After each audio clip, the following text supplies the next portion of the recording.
जय श्री कृष्णा। राधे राधे। जीवन में जब भी हम खराब दौर से गुजरते हैं तो मन में यह विचार जरूर आता है कि परमात्मा मेरी परेशानियां देखता क्यों नहीं है, मेरी परेशानियां दूर क्यों नहीं करता है। लेकिन सुख दुख तो हमारे जीवन का हिस्सा है।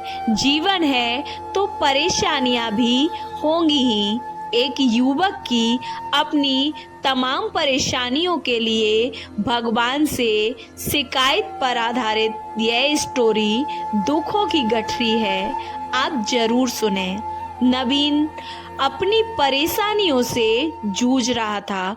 उसे पता था कि एक अकेला वही संसार का सबसे दुखी व्यक्ति है। सिर्फ उसी के जीवन में तमाम मुसीबतें हैं। उसको भगवान से इस बात की बड़ी ही शिकायत रहती थी कि भगवान ने संसार के सारे दुख उसके हिस्से में दे दिए हैं और फिर सब कुछ भूलकर कानों में रुई लगाकर सो जाता है। नवीन सोते जागते भगवान से प्रार्थना करता है और फिर कभी भगवान को दोष देता है तो कभी खुद को कोसता रहता है। भगवान है कि ना तो विनती सुन रहे हैं और ना ही उसके उल्हाने। अब नवीन बेचारा करे तो क्या करे।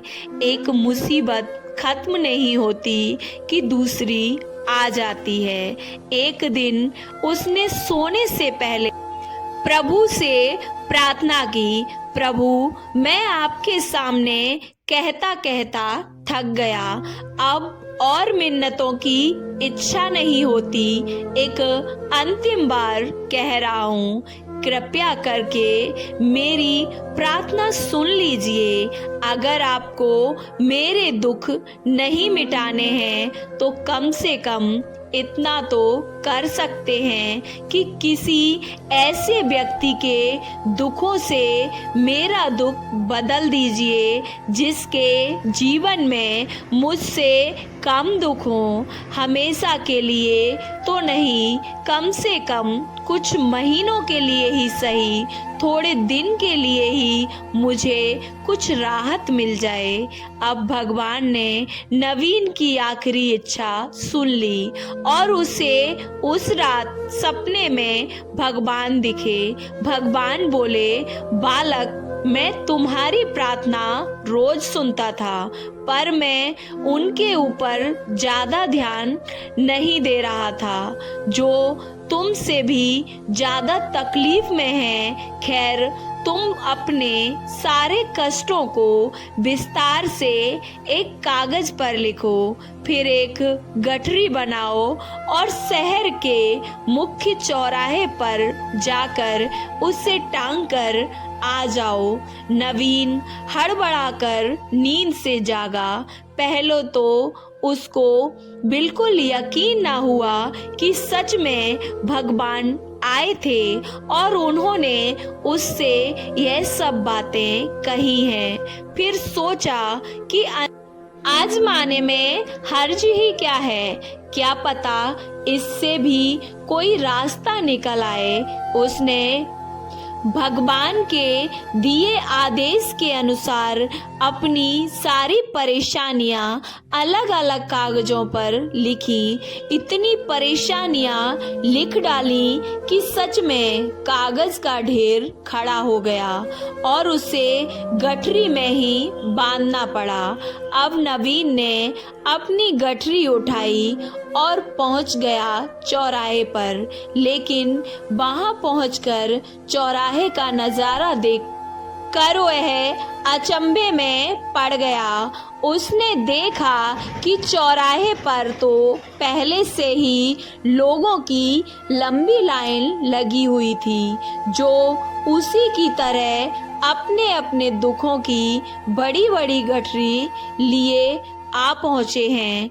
आखिर यह चक्कर क्या है? सब कुछ उसकी समझ से बाहर था। अभी वह इन विचारों में ही खोया था कि तभी एक आकाशवाणी हुई। उसमें सभी को अपनी गठरी को चौराहे पर लगी अलग अलग खूंटी में टांग देने का आदेश हुआ। वहाँ बेहिसाब खूंटियाँ पहले से ही बनी हुई थी। सभी ने अपनी अपनी गठरी टांगी और फिर ईश्वर के आदेश की प्रतीक्षा करने लगे। कुछ ही देर में दोबारा से आकाशवाणी हुई और उससे कहा गया कि सभी लोग अंदाजे से कोई ऐसी गठरी उठा लें जो उन्हें अपनी परेशानियों की गठरी से हल्की समझ में आती हो।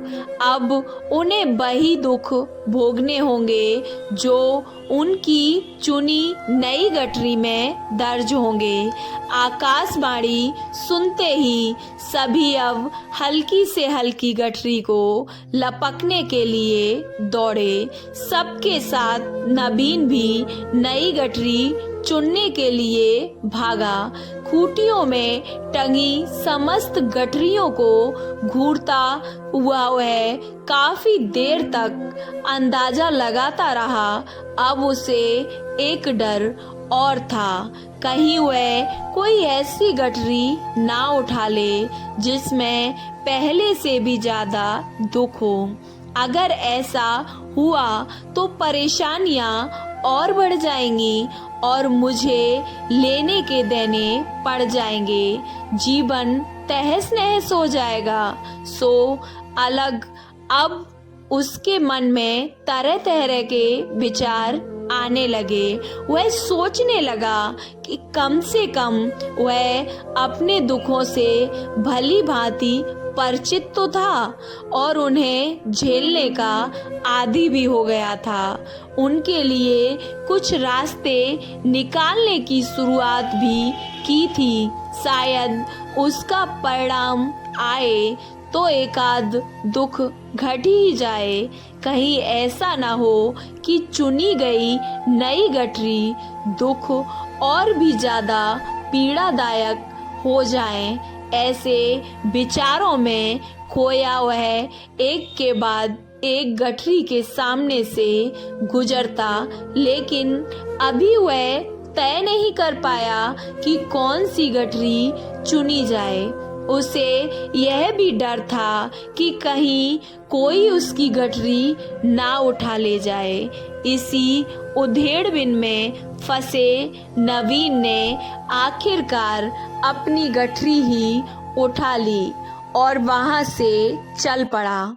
उसने तय किया अब वह उन चुनौतियों का मुकाबला पहले से ज्यादा मजबूती से करेगा। धीरे धीरे नवीन को अब अपने दुख दूसरों के दुख से कम होते महसूस हो रहे थे और उसके जैसे ही भाव वहां मौजूद हर व्यक्ति में आ रहे थे। सच में सबको अपना दुख ज्यादा बड़ा और ज्यादा पीड़ादायक लगता है कि वही संसार का सबसे बड़ा दुखी प्राणी है। पर हमसे भी ज्यादा न जाने कितने और दुखी हैं। कितने ही लोग ऐसे हैं जिन्हें 2 वक्त का भोजन बड़ी मुश्किल से नसीब होता है। तो कभी किसी शानदार कोठी के आगे से गुजरते हुए यदि यह ख्याल बार बार आए कि जब किस्मत बट रही थी तो वह इस आदमी के पीछे क्यों रहा है।